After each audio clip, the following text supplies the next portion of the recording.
ኣብ ልዕሊ ህዝቢ ትግራይ ቅድሚ 5 ዓመታት ብኩሉ ገጽ ዝኸበቡ ሓይልታት ኢትዮጵያን ኤርትራን ከቢቦም ትግራዋይ ዝበሃል ካብ ምድረ ገጽ ንምጥፋም ምሒሎም ናይ ክፍለ ዘመንና ዘስካሕክሕ ኩናት ዝወልዕሉ ኣብ ታሪክ ትግራይ ብጸሊም ዝተጻሓፈ እዮም።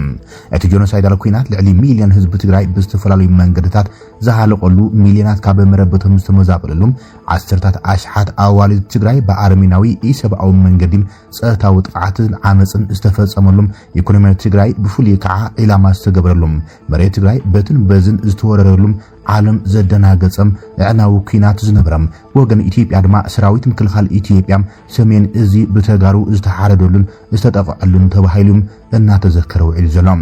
ይሁን በር እቲ ሓቂ እቲ ጆኖሳይዳዊ ኩናት ኣማእቲ ሸሓት ሰላማውን ሰባት ዝተጨፍጨፍሉም ደቂ ኣንስትዮ ብጭካነ ዝተጠቕዓሉን ዝተዓመጻሉን ማሕበረ ኢኮኖሚ ትግራይ ዝዓነወሉን ኢትዮጵያውን ክሳብ ሕዚ ናብ ከቢድ ቁጠባዊ ማሕበራውን ቅልውላው ዝወደቐትሉም ናይዚ ክፍለ ዘመንናም ዕናዊ ኩናት ተባሂሉ ተመዝጊቡ ዘሎም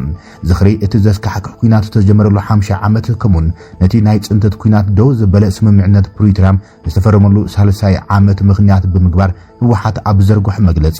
መንግስቲ ፌደራል ኢትዮጵያ ኣብ ክንዲ ነቲ ዕናዊ ኩናት ደው ዝበለ ስምምዕነት ፕሪቶሪያ ክኽበር ብምግባር ነቲ ናይ ጽንተት ኩናት ከይድገም ዝገብር ዘላሕታዊ ጽንተት ኣብ ልዕሊ ትግራይ ብምቕጻል ሕጂ ድማ ንኻልእ ሓደገኛ ኩናት ብቆልዑ ይዳሎ ከም ዘሎ ይከሲሶም ኣብዚ ጉዳይ መንግስቲ ፌደራል እውን ሰሜን እዚ ዝተጠቕዐሉ ዝብል ኣርእስቲ 50 ዓመት ዝኽሪ መድረኻት ሰራዊት ብምክያድ ሓደገኛ ዝኾኑ መድረታት ብኢታማዦር ሹም ሓይልታት ምክልኻል ኢትዮጵያ ኣዘዝቲ ሰራዊትን ተሰሚዖም ብምኽንያት 50 ዓመት ምጅማር ጽንተታዊ ኩናትን 30 ዓመት ዝኽሪ ምፍራም ውዕሊ ፕሪቶሪያ ካብ መቐለም ቁልጥፍ ብሄራዊ ንኹሎም ሓይልታት ፖለቲካ ትግራይ ኣብ ሓደ ጠረጴዛ ቀሪቦም ክላዘቡን ዳግም ዘንጸላሉ ዘሎ ሓደጋታት ህላወ ህዝቢ ትግራይ ምክልኻል ከም ዘድሊ ጻውዒት ቀሪቦም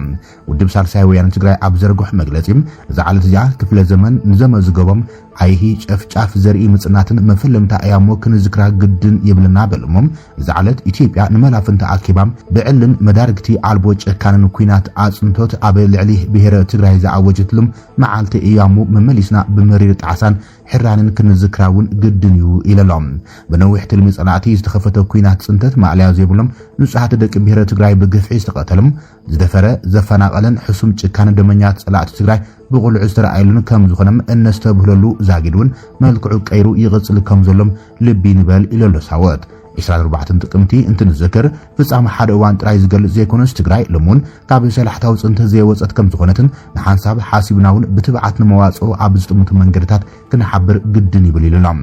ግዳያት ግፍዓዊ ቅትለት ሓያሎ ጾታዊ ጥቃዕትን ዓመፅን ሓይልታት ስርዓት ኢትዮጵያ ሻዕብያን ሓይልታት ኣምሓራን ክንዝክሮም ዓዊልና ክንጠርዐሉን ክንስኑደን ከም ዝግባእ ሁሉም እዚ ጸላም ታሪኽ ከይድገም ናብዚ ኣይሂ መዓዝ ዘሳጥሕናም ውሽጣዊ ፖለቲካዊ ሕመቕ ብስሩ በቅስ ለውጢ መሊና ክንቅይሮም ኣብ ዝግባእ ቀጣን መዓልቲ ከም ዘለናም ምግንዛብ የድልዩ ኢሎም ጽንተት ተፈጽምሉ ሕዝውን ንባዕሉ ካብ ሓደጋ መሊእኻ ምጥፋእ ክርሕቕ ዘይከኣለ ብሄር መንገዲ ብሄራዊ ድሕነት ብህጹጽ ከናድግ ግድን ይብሎም ድሕነት ብሄረ ትግራይ ኩሎም ደቂ ብሄረ ትግራይ ኣብ ሓደ ጠረጴዛ ተኣኪቦም ካብ ምልዛብ ከም ዝጅምር ዝኣምን ሳልሳይ ወያነ ትግራይ ሕዝቡ ነዝዕዮ ኣብ ዘቃላጥፉም ንብሄራዊ ጉባኤ ኣብ ዝጥምቱን ዕዮታት ሕድሕድ ልሂቅ ብሄረ ትግራይ ብሓያሎ ክነጥፍ ጻውዒት ኣቕሪቦሎም بوغن إثيوبيا ድማ ዝኽሪ 50 ዓመት ሰሜን እዝ ዝተጠቕዐሉ እናብሉ ዘኪርሞ ዝወዓሉ ኮይኖም ነቲ በወገን ህዝባዊ ወያነ ሓርነት ትግራይ መንግስቲ ፌደራል ንኩናት ይዳለሎ ክብል ሰራዊት ምክልኻል ከሲሰሎም ኢታማዦር ሹም ሰራዊት ምክልኻል ፊልድ ማርሻል ቡርሃኑ ጁላ ሰራዊቱ ካብ ዝኾነ አንፈት ከጋጥሞን ዝኽእል መጥቃዕቲ ንክከላኸል ድልው ሓይሊ እዩ ኢሎም ፊልድ ማርሻል ነዚ ዝገለጸ ሰማዕታት ሰሜናዊ እዝ ንምዝካር ኢሎም ኣብ ዘዳልዎ መድረኽ ሰራዊት ምክልኻል እዮም 24 ጥቅምቲ መዓልቲ ጥልመት ኢሎም ዘኽብርዎ ዘሎም ሚኒስትር ምክልኻል ኢትዮጵያ ኣብ ዝኾነ ቦታ ንከይድገም ንምዝካር እዩ ይብሉ ሰበስልጣናቱም ቅድመዚ መዓልቲ ኢትዮጵያ መዓልቲ ዓወት እምበር መዓልቲ ጥልመት ኣኽቢራ ኣይትፈልጥንያ ዝበለ እቲ ፊልድ ማርሻል ንህወሓት ከዳዒሉ ብምጽዋዕ ንሃገር መስዋዕቲ ዝኸፈለ ሰራዊት ኢሰብኣዊ ዝኾነ መንገዲም ኣጥቂዕዎ ብምባል ክሱ ኣስሚዕሎም ተቃሊሱ ካብ ጸላኢ ሓራ ዘውፀ ኣንበጣና ሰጎጎ ዝራእቱ ዝእክብ ዝነበረም ደኺሙ ዘዕረፈ ሓይሊ ምክልኻል ደቂሶም እንከሎም ነዚ ክሕደት ብምፍጻሙ ኣዝዩ ዝሐምም ብምባል እዮም ቀጻሊ ክሲ ኣብ ልዕሊ ህወሓት ተቕሪቡ ዘሎ እቲ ኢታማዦር ሹም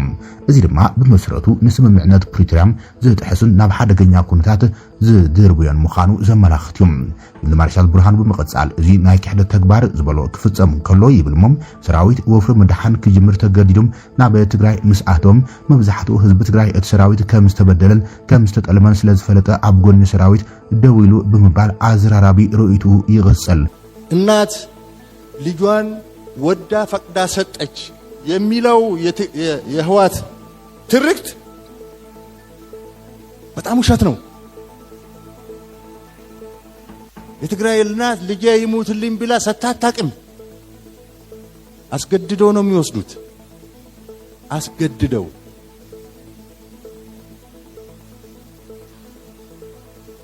አወዳድረው አንቺ የጀግና እናት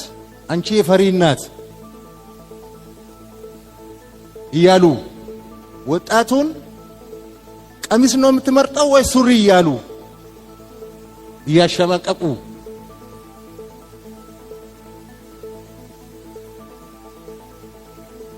ቀሚስ የለበሱ ሴቶቻችን እኮ በጀግንነት ወድቀዋል።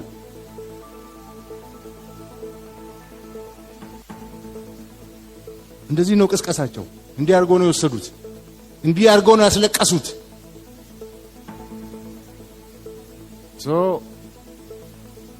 ካሁን በኋላም እናስለቅሳታለን በሚል እየሰሩ ስለሆነ የትግራይ ህዝብ ራሱን ነፃ ማውጣት አለበት። የህዋት ጉጅሌ ወንጀለኛው ጉጅሌ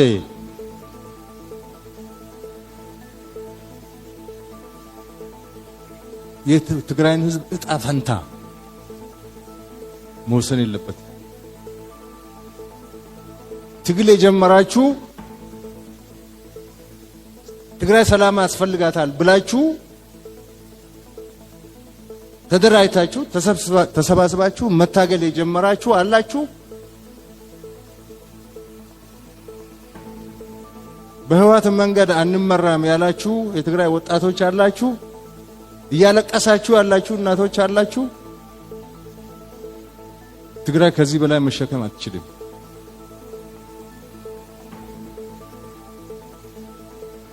ምንም ብንታገስ ከተጠቃን እንደ ዳግማዊ ሰሜን እዝ ከሆነ መከላከላችን አይቀርም። ጦርነት እኛ ብቻ ማስቀረት አንችልም። እንተኮነ ግና አዘዝተ ሰራዊትን ሰበስልጣናትን መንግስት ኢትዮጵያ ኣብ ልዕሊ ትግራይ ጆኖሳይዳል ኩናት ምስል ፍንቶም እንትኸፍቶም አዴታት ትግራይን አቅሽትን እንከይተረፉም ንሰራዊት ኢትዮጵያ የጥቁዕ ነሮም ክብሉ እንትገልጹ ተሰሚዖም እዮም። ፊልድ ማርሻል ብርሃኑ ጁላ ኣብቲ ናይ ሎሚ ዘረብኡ ግን ህዝቢ ትግራይ ሰራዊት ኢትዮጵያ ተጠቂዑ ኢሎም ከምዝ ተሰምዖን ከምዝ ፈለጠን ኣብ ጎኒ ሰራዊት ደው ከም ዝበለን ይዝገልጽሎም። እቲ ፊልድ ማርሻል ህልው ኩነታት ክገልጽ እንከሎ ድማ እዚ ጉጅለ ከዳዓት ዝበሎ ህወሓት ገና ካብ ተግባሮም አይተናስሕን ኢልዎም። እቲ ኣብ ስምምዕነት ሰላም ፕሪቶሪያ ዝተረኸበ ተዛማዲ ሰላም ተጠቂሞም ኣብ ክንዲ ነቲ ትማሊ ክቃለሰልኩም እየ ዝበሎ ህዝቢ ትግራይ ደቁ ካብ ገዝኡ መንጢሎም ባዶ ዝገደፍዎም ንኻልእ ህልቂት ኩናት ምድላው ይገብረሉ ክብሎም ንህወሓት ከሲስዎም ዘሎም። ኣብ መወዳእታ ድማ ፊልድ ማርሻል ብርሃኑ ጁላ እቲ ትማሊ ዘጋጥሙ በደልን ስቃይን ሎሚ ከይድገም መላእ ህዝቢ ትግራይ ነብሱ ሓራ ንምውፃእ ይኣክል ክብል ጻውዒት ኣቕሪቦሎም። እዚ ድማ መልእኽቲ ፊልድ ማርሻል ብርሃኑ ጁላ ሕዙን ንኻልእ ኩናት ምድላዋት ይግበር ከም ዘሎም ብቐጥታ ዘመላኽት መልእኽቲ ሕሊፎም። መልእኽቲ ፊልድ ማርሻል ብርሃኑ ጁላ ብመሰረቱ ንሓቂ ዝሸፈነም ጨፍጫፍን ዓመፅን ሚልዮናት ከምውን ዕንወት ብርሰትን ትግራይ ኢትዮጵያውን ዘኸተለ ብዓለም ለኸባያን ትካላት እውን ዝተሰነደ ጆኖሳይዳል ኩናት ወፍሪ ምኽባር ሕጊ ክብል ይገሊጾም። እንትኾነ ግና ንዓለም ለኻዊ ሕግታት ሓደሽ ዘበለም ንሓይልታት ወፃኢ ሃገራት ከይተረፈም መንግስቲ ኢትዮጵያ ዓዲሙ ኣብ ልዕሊ ትግራይ ብልፍንቲ ሙሉእ ጽንተት ዝተኣወጀሉን ዝተኻየደሉን ደማዊ ኩናት እዚ ክፍለ ዘመንና እዩ ነይሮም። ቅድሚ ናብ 24 ጥቅምቲ 2013 ዘውግሕ ለይቲ ሰሜን እዚ ብህወሓት ተጠቂዑ ዝብል ተረኸም ሰራዊት ኢትዮጵያን ኤርትራን ንዕጡቃት ኣምሓራ ሰሊፎም ታንክታቶም ኣኻኺቦም ሙሉእ ጂኦግራፊያዊ ከባቢታት ትግራይ ከቢቦም ንመጥቃዕቲ ይዳለው ከም ዝነበሩም ብቪድዮ ዝተሓገዙ መረዳእታት ኣለዉ እዮም። ሰራዊት ኢትዮጵያን ከምውን ሰራዊት ኤርትራን ብሓባር ኣብ ዞባ ሰሜናዊ ምዕራብ ትግራይ ከባቢታት ባድመም ቅድሚ ጥቅምቲ 24 ተኣኻኺቦም ንመጥቃዕቲ ምድላዋትን ትገብሩም ዘርኢ ታሪኻዊ ቪድዮ ኣሎ እዩ። ቅድሚ 24 ጥቅምቲ ቁልዑ ኩናት ምጅማሮም ቀዳማይ ሚኒስትር አብይ አሕመድ እውን ከምውን ሰበስልጣናቱም ኣብ ልዕሊ ትግራይ ዘናጻጸሩ ናይ ጽልኢ ጎስጓሳትን ምፍራሕ ኩናትን እገዳታት ማሕበራውን ቁጠባውን ምንቅስቃሳትን የተግብሩ ከም ዝነበሩ ኣይርሳዕን እዮም። ብ2021 ቋጽራ አውሮፓውያን ወርሒ ለካቲት ናብ ኢትዮጵያ ተጓዒዞም ብዛዕባ እቲ ደማዊ ኩናት ትግራይ ደው ንምባል ዝተጓዓዘ ልኡኽ ሕብረት ኣውሮፓ ናይቲ እዋን ሚኒስትር ጉዳያት ወፃኢ ፊንላንድ ዝነበረ ናይቲ እዋን ምክትል ቀዳማይ ሚኒስትርን ሚኒስትር ጉዳያት ወፃኢ ኢትዮጵያ ዘመረ ደመቀ መኮንን ረኺቦም እትኩናት ደወብሉ ወይልን ተዛረቦም ንሕና እትኩናት ተጋሩ ሙሉእ ብሙሉእ ከይጥፋናዮም ካብ ማሕበራውን ፖለቲካውን ቁጠባውን ዓቕምታት ኢትዮጵያ መሊና ከይኣልናዮም ደው ኣይነብሉንና ኢሉ መሊስሉ ከም ዝነበረ ይዝከርዮም ነቲ ዕናዊ ኩናት ደው ዘበለ ስምምዕነት ፕሪቶሪያ ብሙሉእነት ንኸይትግበር ድማ መንግስቲ ፌደራል ሓላፍነቱ ንጎኒ ገዲፉ ልዕሊ ሚልዮን ተመዛበልቲ ትግራይ ናብ መረበቶም ኣይመለሰን ሕገ መንግስታዊ ግዛኣታት ትግራይ ናብ ንቡር ክመልስ ኣይከኣልን እቶም ንግዛኣታት ትግራይ ዝቆጻጸሩ ዕጡቋት ኣምሓራን ኤርትራን እውን ዛጊደ የውፀሙን ብሰማልእ ሕውየት ትግራይ ዘቃላጥፉ ፕሮጀክታት ልምዓት እውን ከም ዘይተተግበረን ስላሕታዊ ጽንተት ብምቕጻል ብወገን ትግራይ ሕዝቡን እናተኸሰሰ እዩ ዘሎ መንግስቲ ፌደራል እውን ብገጹ ንሰበ ስልጣናት ህወሓት ስምምዕነት ፕሪቶሪያ ብዘይ ምትግባርዮም እንትኸሶም ዝስማዕ ተመዛበልቲ ወገናት ጅሆ ሒዞም መራሕቲ ህወሓት ካልእ ኩናት ንምውላዕ ይንቀሳቐሰሉ ብምባል እዩ ዝኸሶም ዘሎ ልኡኽ ሕብረት ኣውሮፓ ኖርዌይን ኣብ ኢትዮጵያ ትማሊ ኣብ ዘርግሕዎ መግለጺ ዝኽሪ ሳልሳይ ዓመት ስምምዕነት ፕሪቶሪያ እቲ ስምምዕነት ክሳብ ሙሉእ ብሙሉእ ዝትግበር ክቕጽልን ተፈራረምቲ ስምምዕነት ፕሪቶሪያ ህወሓትን ፌደራልን ዳግም ፖለቲካዊ ድርድር ክቕጽሉም ጻውዒት ተቕሪቦም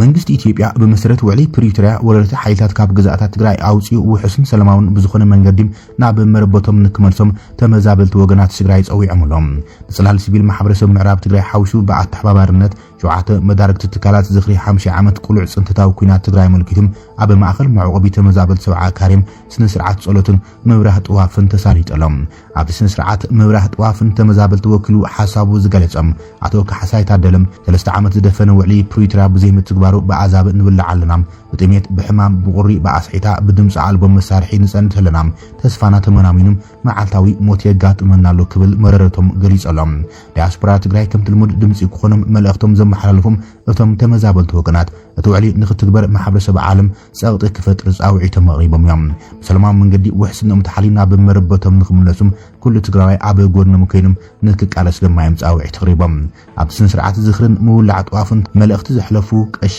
ወለኺዳን መርሻም ዝዓለት ብኽልተ መልክዕና ንዝክራ ብምባል ቁሉዕ ጽንተታዊ ኩናት ተዓውጁ ካብ ብሱልጥረ ተሪፍና ካብ መረበትና ዝተመዛበልናላም ከምኡን ውዕሊ ፕሪቶሪያ ተፈሪሙም ድምፂ ሰላም ዝሰማዕናላን ንኽትረግማ ኮነ ንኽትምርቃም ዘይትምቹ ዕለት ያይሎም መንግስትና ብእንብሎ መንግስቲ ኢትዮጵያ ካብ ምውቕ መረበትና ተመዛቢልና ሕሱም ስቃይን መከራን ንሕልፍ አልና ዝበሉም ቀሺ ወለኺዳን መርሻም ኣብዚ 21 ክፍለ ዘመን በአራዊትና ተበላዕናም ሰዓን መድሓኒት ብሕማም ጥሜትን ሃልቀልና ኢሎም ሰብኣዊ ሓገዝ ወሃብቲ ትካላት ከም ዝወፃ ብምሕባር ካብ ተጠዋርነት ተመጽዋትነትን ወፂናም ሰሪሕና ናብ እንበልዕሉም መረበትና ንክንምለስ መንግስቲ ትግራይ ፌደራል መንግስትን ማሕበረሰብ ዓለምን ሓላፍነቶም ንክዋጽም ተማሓጺኖም ኣሎም ብፍላይ መንግስቲ ኢትዮጵያ በመሰረት ውዕሊ ፕሪቶሪያ ወረርቲ ሓይልታት ካብ ግዛኣታት ትግራይ ኣውፂኦም ውሕስን ሰላማውን ብዝኾነ መንገዲ ናብ እንናፍቆ ምውቕ መረበትና ክመልሰና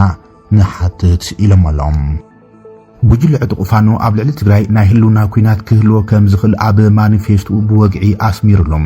ጉጅለ ዕጡቕ ፋኖ ዕላማ ቃልሱን ማኒፌስቱን ወግዓዊ ንምግባርን ስነ ሓሳባዊ ኣንፈት ምሃብን ዝበሎ ፖለቲካዊ ኣካል ናይ መወዳእታ ማኒፌስቱ ዘርጊሕዎሎም እቲ ሰነድ ኣብ ዓንኬላት ብሄራውያን ኣምሓራም ነዊሕ እዋን ዝጸበናይኑ ፖለቲካዊ ትርጓመን ዘይተማእኸለም ዕጥቃዊ ቃልሲ ዝመርሕን እናተባህለ ዝገልጽ ጉጅለ ዕጡቕ ፋኖ ወግዓዊ ብሄራዊ ማኒፌስቱ ዘርጊሕዎሎም ይኹን እምበር እቲ ማኒፌስቶም ካብቲ ውሽጣዊ ምልዓል ዘለዎ ውጽኢቱ ሓሊፉ ንመጻኢ ትግራይ ርክብ ኣምሓራን ትግራይን ድሕሪ ፕሪቶሪያ ፖለቲካዊ ስርዓትን ዓሚቕ ትርጉም ዝሓዘ ኮይኑ ተቐላቂሉ ዘሎ ካብ ሕመረቱ እቲ ጽሑፍ ቃልሲ ኣምሓራ ከም መኸተ ህላወ እዩ ዘዘንቶም ነቲ ብመንግስቲ ዝተሃነጸም ናይ ዓሰርታት ዓመታት ምግላል ስርዓታዊ ምምንዛዕ ከምኡን መጥፋዕ ዓለት ኢሉ ዝገልጾ ህላዊኣዊ ምላሽ ፈለማም ኣብ ትሕቲ ህወሓት ዝምራሕ ዝነበረም ይሄ ወደግ ድሕር ድማ ሕዚ ኣብ ትሕቲ ሰልፊ ብልጽግና ተጠናኺሩ ቀጺሉሎ ብምባል እዩ ኣቐሚጥዎ ዘሎ ቃልሱ ናብ ዝኾነ ሕብረተሰብ ዘቕንዐ ከም ዘይኮነ ብተደጋጋሚ ክገልጽ እኳ እንተኻኣለም እቲ ማኒፌስቶ ግን ንትግራይ ብፍላይ ድማ ፖለቲካዊ ዳርባ ኣብ ማእኸል ነባሪ ማሕበረ ስግኣት ኣቐሚጥዎ ኣሎ ውጽኢቱ ድማ ኣብ ልዕሊ ተጋሩ ከም ህዝቢ ብግልጺ ጽልኢ ከይዓወጀም መስረቱ ምስ ግዛኣታዊ ፖለቲካውን ጸጥታውን ረብሓታት ትግራይ ዝጋጮ ሰነድን ኩናት ክወልድ ከም ዝኽእልን ብግልጺ እቲ ሰነድ ዘመልክት እዚ ወጥሪ ስሩ በተኻዊ ሓድሽ ፖለቲካዊ ቆራጽነት እንተዘይተቐልቂሎም ንክልቲኡ ሕብረተሰባት ኣብ መዋቕራዊ ናይ ግጭት ዕኒኒ ዘቐምጦም እዮም እቲ ማኒፌስቶ ንቃልሱ ኣብ ነዊሕ ታሪኻዊ ቅስቀሳ ጥልመት ዝመስረት እዩ ዝበለ ኮይኖም ጸረ ኣምሓራ ዓመፅ ኣብ ውሽጣዊ ወግዓዊ መንግስታዊ ስነ ህንፃን ተሓሲቡን ተፈጺሙን ብምባል ኣብ ዝተፈላለዩ ዞባታት ንዝተፈጸመ ጅምላዊ ቅትለት ጉዱድ ምምዝባልን ካብ ፖለቲካዊ ውክልና ምግላልን ዝገልጽ ኮይኖም ከምዚ ዓይነት ዓመፅ ብኣጋጣሚ ዘይኮነስ بسرعة استندفئو إلي موجت زي ترخفانو دما نيليت تجراي تباهل زجلز هو حتى عب إثيوبيا زنبرو جدا وبقلاو هندست سقايم حراكم مخانم كم سمينتو أصنع زجلز أخينم كم زعنت أو قرار صح ملأختي نعلامة ملعل كجلجلي خلو كانتخنم نتيجة أنح مورالون بوليتيكان من فلايكو عمقون عبي حدقا كم زلو زريم حبرتسب تجراي حجون مس أمحرا عب مسعي حدا وجنسيم كشمم كم زخلو زملاخت مانيفيستوم ولقايت صقدين رايان اتي مانيفيستوم حمرت بهراو قال سهلونا أمحرا ززنتم اتي بوجل عطو ناب محرا مملاس ناب دردر زعتو كم زي كنم كم تاريخاوي مملاسن هلاوي وحسنتن يزحسب بمبال قلوع نايهلونا كوينات كخفت كم زخليم بزرء منجد قليصوم تግራይ ሓደ ዓይነት ግዛኣታት ታሪኻዊ መንነት ዲሞግራፊያዊ ቀጻልነት ፖለቲካዊ ትርጉምን ዝህቡ ካንትኾነ እቶም ኣካል ግዛኣታት ትግራይ ዝኾኑ ምዕራብን ጸለምትን ራያን ናይ ኣምሓራ እዮም ብምባል መስዋዕቲ ዝኸፍለሎም መሰረታዊ ናይ ቃልሱ ዕላማታት ምዃኖም ብምቕማጥ ስምምዕነት ፕሪቶሪያ ማም ናይዚ ቀንዲ ስጋኣቱ ከም ዝኾነ እቲ ጉጅለ ዕጡቕ ዕላማታቱ ብንጹር ኣቕሚጥ ዘሎም እቲ ጉጅለ ዕጡቕ ብዓሰርታት ኣሽሓት ዝቑጸሩ ዕጡቓት ዘሰልጥንን ዘጠናኽርን ዘሎ ኮይኖም እቲ ኣብ ክልል ኣምሓራ ዝካየድ ዘሎም ወተሃደራዊ ምጥንኻራት ጉጅለ ዕጡቕ ፋኖ ድማ ብቐጻሊ ናይ ትግራይ ቀንዲ ስጋኣት ድሕነት ክኸውን ከም ዝኽእል ዝምጉቱ ተጋሩ ኣለዉ እዮም ኤርትራውያን ልዕሊ 40 ስደተኛት ብፖሊስ ኬንያ ተታሒዞም 44 ኤርትራውያን ስደተኛት ኣብ ምዕራብ ኬንያ ቡንጎማ ኣብ ዝተባሃለ ግዝኣት ትማሊ ከም ዝረኸቡም ኣብ ትሕቲ ቀይዲ ከም ዝኣተውን ፖሊስ ኬንያ ኣፍሊጦሎም እዞም ኣብ ትሕቲ ቀይዲ ዝኣተው 44 ኤርትራውያን ኣብ ሚቲ ምብሊ ዝተባሃለ ቁሸት ኣብ መንበሪ ሓደ ውልቀ ሰብ ተዳጒኖም እዮም ጸኒሖም እቲ መስመር ኤርትራውያን ስደተኛት ካብ ኢትዮጵያ ናብ ዩጋንዳ ከምኡከዓም ካብ ኢትዮጵያ ናብ ናይሮቢ ምእታው ዝጥቀምሉ መስመር ኮይኖም እዞም ስደተኛት ካብ ኢትዮጵያ ድዮም ካብ ዩጋንዳ ተበጊሶም ዝተገለጸ ነገር የለን እዮም እዞም ዘይተጠቐሰ መሰኻኽሪ ዓይኒ እቶም ስደተኛት ብሓንቲ ወተሃደራዊት መኪና እትመስል ተሽከርካሪት ናብቲ ቦታ ኣብ ሰዓታት ንጎት ድሕሪ ምእታዎም ፖሊስ ካብ ነበርቲ ብዝረኸበ ሓበሬታም ክረኽቦም ከም ዝኽኣለን ጉዳያቶም ክሳብ ዝጻረ ኣብ ብሪጋደር ዝተባሃለ መደብር ፖሊስ ተኣሲሮም ከም ዘሎም ፖሊስ ግዛኣት ኣፍሊጦሎም ብዙሓት ካብቶም ብስንኪ ኣብቲ ሃገር ዘሎ ኩነታት ከምኡን ናብ ካልእ ሃገር ንምስጋርን ካብ ኤርትራ ዝወፁ ኤርትራውያን ክሳብ ኩናት ሕድሕድ ሱዳን ዝለዓል ብሱዳን እዮም ከም ቀንዲ መሰጋገሪ ዝጥቀሙላ ነይሮም ኣብ ሱዳን ኩናት ሕድሕድ ምስ ጀመረ ድማ እቶም ኣብ ሱዳን ዝነበሩ ናብ ደቡብ ሱዳንን ናብ ኢትዮጵያ እዮም ሰጊሮም ኣብዚ እዋን ከዓ ንኢትዮጵያ ከም ቀንዲ መዕረፊት እግሮም ይጥቀሙላ ካብ ኢትዮጵያ ከዓ ናብ ከምኒ ዩጋንዳን ኬንያን ይሳገሩ ካብ 2020 ክሳብ 2022 ኣብ ዝነበረ ኩናት ትግራይ ግን ጥቡቕ ርክብን ሽርክናን መንግስቲ ኢትዮጵያን መንግስቲ ኤርትራን ንኤርትራውያን ስደተኛት ስጋኣት ስለ ዝፈጥረሎም ናብ ኬንያን ዩጋንዳን ክሰግሩ ተገዲዶም ብቐንዱ ድማ ናብ ዩጋንዳ ብበዝሒ ተሳጊሮም እዮም ድሕሪ 2022 ኣብ ዘሎ ግዜ ወጥሪ መንግስቲ ኤርትራን ኢትዮጵያን ዘንቀሉ ስጋኣታት ካብቶም ኣብ ኢትዮጵያ ዝነበሩ ዝበዝሑ ስደተኛት ናብ ዩጋንዳ ክሰግሩ ከም ዝተገደዱ ይዝግለጽ እታ ካብ ኤርትራ ሱዳን ደቡብ ሱዳን ኢትዮጵያን ዲሞክራሲያዊት ሪፐብሊክ ኮንጎ ብዝመጹ ስደተኛት ዕለቕሊቓ ትርከብ ዩጋንዳውን ካብ ጥሪ 2025 ጀሚራ ሓደሽቲ ስደተኛት ምቕባል ምምዝጋብን ደው ከም ዘበለቶ ብወግዒ ስለ ዝሓበረት እቶም ኣብ ዩጋንዳ ዝነበሩ ኤርትራውያን ኢትዮጵያውያን ብበዝሒ ናብ ኬንያ ክሰግሩ እዮም ተራእዮም ከም ውጽኢቱ ኬንያውን ቀንዲ ማእኸል ኤርትራውያን ስደተኛት ክትኸውን ግዜ ኣይወሰደን ይብል ጸብጻብ መንግስቲ ኬንያውን ብግድኡ ካብ መወዳእታ ሰነድ ጀሚሮም ሓደሽቲ ስደተኛት ምምዝጋብ ዶም ሰበለም ብዙሓት ሰባት ካብ ኬንያን ዩጋንዳን ተበጊሶም ናብ ሊብያ ይኸዱ ከም ዘሎም ቢቢሲ ኣረጋጊጸሉ ኢሎም